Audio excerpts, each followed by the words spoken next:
All right, first victory of the day, perihelion, as we kind of predicted in the studio. Okay, new setup. What's with the Macarials and Huygens? How does this work? I mean, I think it doesn't work much different than the normal speed setup, right? Usually we'd have Slipners, and it's pretty much the same story. It's just the mocks are more fun. They're more Eeyore resistant. Not really. They're worse resists. The tank is like similar. I don't really know what the deal is. I feel like it's one of those things that they want to make Macarials work. I guess they have longer range is the big advantage. They'll be a lot, longer autocannon range. But that's basically it. Other than that, they're just worse. And then you don't have command links. You don't have, as high mobility. I really would have kept going with Slipners rather than go with that fit. I think they'd probably switch to Max to free up the pilot number to bring those carries.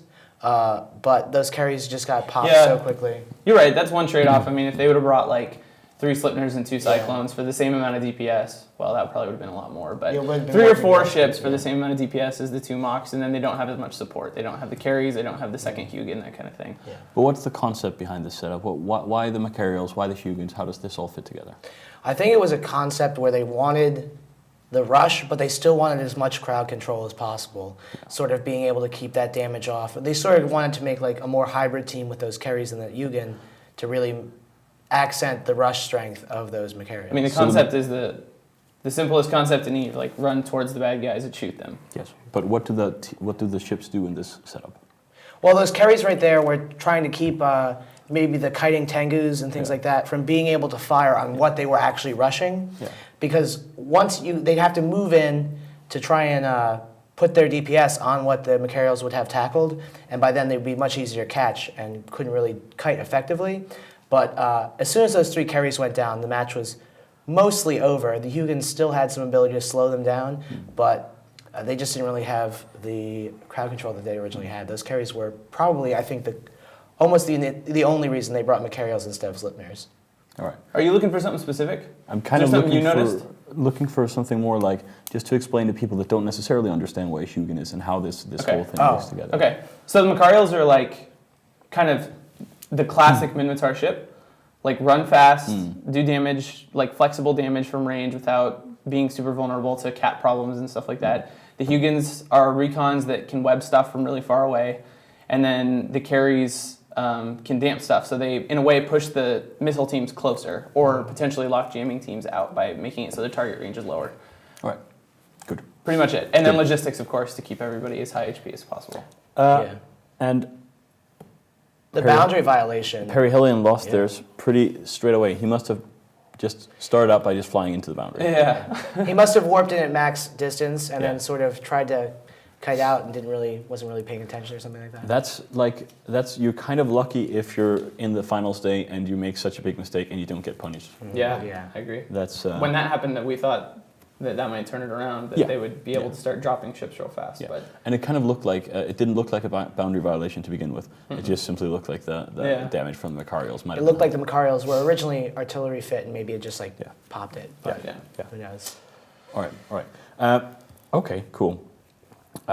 So you guys, we have an expansion coming out. Are you guys just working hard, making sure that everything's ready? Yeah, that's our big focus right now. I mean, we've got everything ready to go. Final testing going on, making sure that everything's shored up. Preparation for the patch day. Those are always a big deal around CCP. We've got everything ready to go for Tuesday. Very cool. Very cool.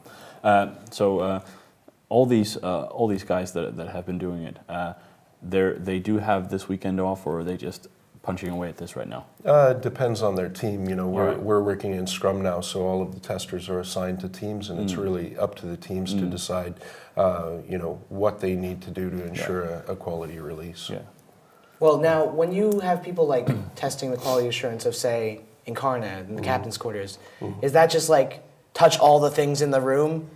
Or is that what does that job actually entail? Well, it does entail some of that. I mean, that's sort of ad hoc testing on the side, but the testers assigned to the teams work from the design stage on a testing plan for the work that team will deliver.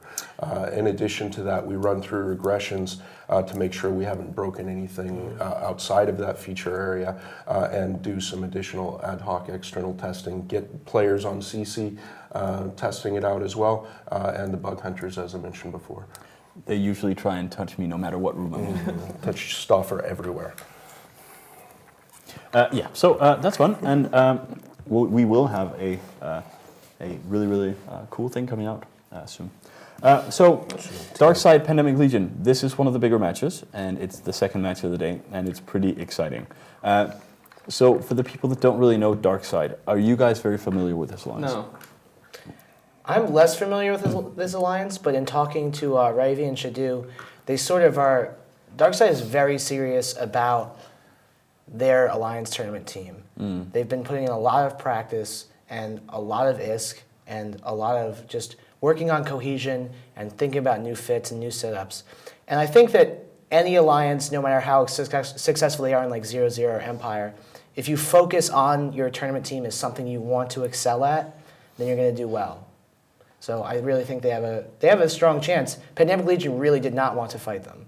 Yeah, that's all I know about them, which is really, I've never, like in the 12, 13 tournaments I've done, I've never heard about a team people are as scared of. It seems like for a team that hasn't been in the tournament before, it's the first time where it seems to me like everyone is really, really not happy to fight them. Yeah, and Shadu I know has him as one of the outsiders to win the tournament. Yeah. Which, I mean, they've done nothing to disprove that. They've been certainly very, very good this year. So. I mean, in a straightforward way, they're more scared of Darkside than Hydra. Yeah. Which, like, Hydra's a second place team. How does that happen? Yeah. So we might actually have a situation where Pandemic Legion exit the tournament on the first day of the finals. That would be very exciting. Well, the only day of the finals, but yeah. Yeah, well, yeah. Fair point. All right, well, you never know what's going to happen. We'll find out in about 2-3 minutes. We do, of course, have these contests. The big one is the PCU contest. It's a contest for a laptop. It is the closest guess to the peak amount of players on Sunday the 19th, that's today. And of course, we urge you all to log all your characters on, all your alts, make an account for your mother. We've had people in the previous years make accounts for unborn children, which is a great way to start out. Let's get as many people on as possible. It would be really, really fun to break the highest number of people on TQ ever. So log your characters on, especially between 1930 and 2100 GMT. That's Eve time as well. And not only log on, send an email trying to guess how many other people logged on, because you can win this Alienware laptop. I'm just going to move it from side to side for dramatic effect. This is the laptop I've been using during the show, and it is a wonderful laptop, so you'll definitely want to win that. Do you know what the standing PCU is? PCU record? No. But it's like somewhere, it was like 50-something thousand the last time we broke it. 59,000, I think it's around 62. Okay. It is roughly 63,000. Okay. If we could have 65,000 people log on, I will do the rest of the show with no pants on. The rest of the show? Oh, 2-2, okay. All right. Yeah. Okay. But before we get really excited, we do have Darkside and Pandemic Legion. Would you be surprised if Pandemic Legion just brought their run-of-the-mill E-War setup? They brought the first 2 matches. I would be shocked. Would you? Yes. All right. Yeah, I think PL is very concerned about this match. Yeah. What I'd be worried about is I don't think they're going to bring their absolute best. Okay. I think they're going to bring like their second best, because you just can't blow your load too early when you have to be in the finals and you have to win. On the other hand, sometimes... Sorry, the guys in the booth are screaming at me that I'm either really wrong or really right, and I'm not sure, because they can see the setup already. All right, well, let's get going. Who's going to win it? PL. From the amount of screaming in the booth, I'm going to go Dark Side. And you can change it there. I'm going PL. Yeah, never bet against Pandemic Legion. That's a rule. Let's see.